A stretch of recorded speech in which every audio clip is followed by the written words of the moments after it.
নমস্কার বন্ধুরা, এই মুহূর্তে তোমাদের সকলের জন্য একটি বিরাট আপডেট। বর্তমানে নবান্নের তরফ থেকে নতুন একটি নোটিফিকেশন জারি করেছে, যে নোটিফিকেশনের মাধ্যমে তোমাদের ছুটির ঘোষণা করা হয়েছে। তোমাদের আরও একটা দিন ছুটি দেবে সরাসরি নবান্নের পক্ষ থেকে রাজ্যের সমস্ত স্কুলগুলোতে। বর্তমানে তোমরা একাধিক ছুটির মাধ্যমে সরাসরি নতুন স্কুলে আবার জয়েন করেছো, তোমাদের স্কুল শুরু হয়েছে। দীর্ঘ অনেক দিন তোমাদের স্কুল বন্ধ ছিল, প্রায় 1.5 থেকে 2 মাস। তারপরে আবার স্কুল খুলেছে।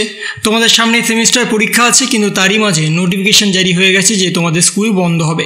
কিন্তু কবে বন্ধ হবে, কতক্ষণের জন্য বন্ধ হবে এবং কোন কোন দিন বন্ধ হবে সে সম্পর্কে নোটিফিকেশন জারি হয়েছে 26/6/2024 এবং সেই নোটিফিকেশন অনুযায়ী স্পষ্টত জানানো হচ্ছে 1 জুলাই অর্থাৎ সোমবার দিন তোমাদের অর্ধ স্কুল হবে এবং সেই সম্পর্কে নোটিফিকেশন জারি করা হয়েছে। এবং সেই নোটিফিকেশনে তোমরা স্পষ্টত দেখতে পাচ্ছ যে দুপুর 2টো পর্যন্ত তোমাদের স্কুল হবে এবং সেটাও 1 জুলাই মানডে।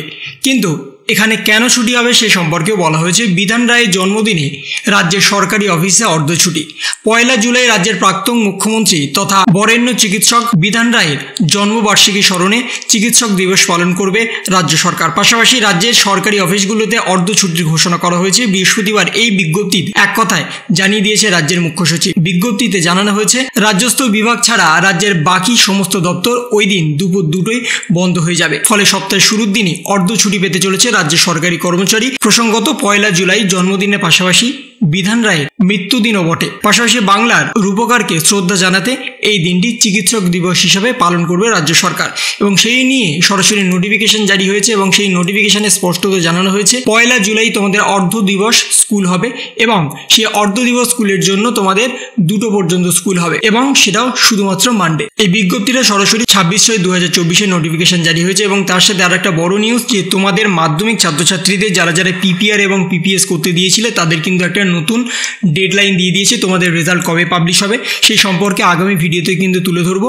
বর্তমানে যারা পিপিএস এবং পিপিআর করতে দিয়েছিল অনেকেরই কিন্তু মনে সন্দেহ ছিল যে তারা পাস করতে পারবে কি পারবে না, তাদের অনেকের নাম্বার কম এসছে, তাদের নতুন রেজাল্ট দেবে কি দেবে না, এই নিয়ে তোমরা অনেকেই কমেন্ট করেছিলে এবং সেই নিয়ে সরাসরি মধ্যশিক্ষা পর্ষদের তরফ থেকে নোটিফিকেশন জারি হয়েছে যে তোমাদের রেজাল্ট কবে পাবলিশ হবে, কত তারিখে পাবলিশ হবে এবং কাদের কাদের আগে রেজাল্ট পাবলিশ হবে সেই বিষয়ে স্পষ্টত জানানো হয়েছে।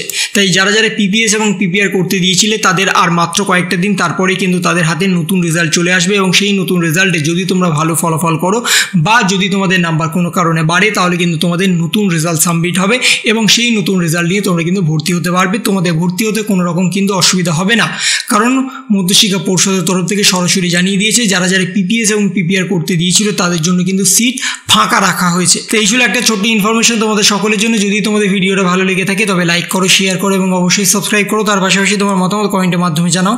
ভালো থেকো, সুস্থ থেকো, ধন্যবাদ।